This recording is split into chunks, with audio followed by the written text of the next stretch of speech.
নমস্কাৰ বন্ধুসকল, আপোনালোক সকলকে ডি বৰ্মন ইউটিউব চেনেললৈ স্বাগতম জনাইছো। আজি মই আপোনালোকৰ ওচৰলৈ এটা ফৰ্মুলা লৈ আহিছো, যিটো ফৰ্মুলাৰ সহায়ত আপোনালোকে 1 মিনিটতে আমাৰ ভাৰতৰ 29খন ৰাজ্যৰ নাম কৈ দিব পাৰিব। আমি তাৰ বাবে কেইটামান আখৰ মনত ৰাখিব লাগিব, আৰু সেই আখৰ কেইটা হ'ল যে BCN OPR S আৰু W, BCN OPR S আৰু W।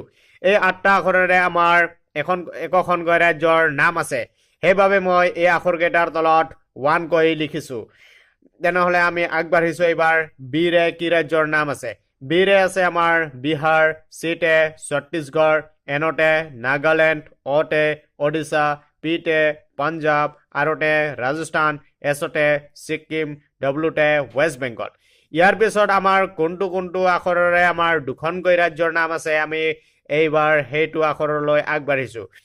গতিকে সেই আখৰ কেইটা হ'ল যে GHJKU, GHJKU। জিতে আছে আমাৰ গোৱা গুজৰাট, এইচতে আছে হাৰিয়ানা হিমাচল প্ৰদেশ, জেতে আছে জম্মু এণ্ড কাশ্মীৰ আৰু ঝাৰখণ্ড, কেতে আছে আমাৰ কৰ্ণাটকা কেৰেলা, ইউতে আছে আমাৰ উত্তৰাখণ্ড উত্তৰ প্ৰদেশ। গতিকে এইকেইটা আখৰেৰে আমাৰ দুখনকৈ ৰাজ্যৰ নাম আছে। সেইবাবে মই এইকেইটা আখৰৰ তলত 2 কৈ লিখিছো। এইবাৰ আমি আগবাঢ়িছো যে কোনটো আখৰেৰে 3খনকৈ ৰাজ্যৰ নাম আছে। এনেকুৱা 3খনকৈ থকা ৰাজ্যৰ নাম এ আৰু টিৰে আছে।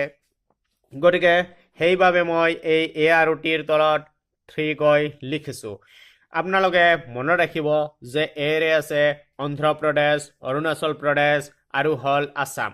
ঠিক তেনেদৰে টিৰে আছে তামিলনাডু, তেলেংগানা আৰু হ'ল ত্ৰিপুৰা। গতিকে এ আৰু টি এই দুটা আখৰেৰে আমাৰ 3খনকৈ ৰাজ্যৰ নাম আছে। এইবাৰ আমি আগবাঢ়িছো কোনটো আখৰেৰে আমাৰ 5খন ৰাজ্যৰ নাম আছে।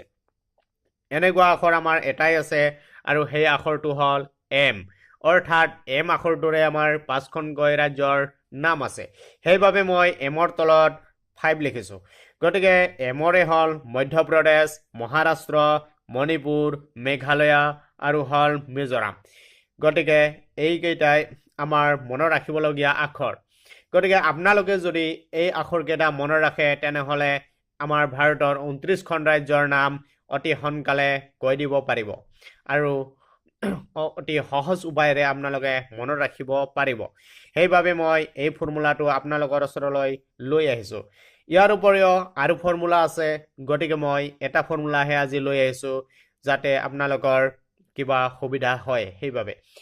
গতিকে আপোনালোকে যদি মোৰ চেনেলটো এতিয়াও ছাবস্ক্ৰাইব কৰা নাই, তেনেহ'লে ছাবস্ক্ৰাইব কৰক, আৰু লগতে লাইক কৰক, শ্বেয়াৰ কৰক, আৰু লগতে অহা বেল আইকনটো দবাই দিয়ক। ধন্যবাদ।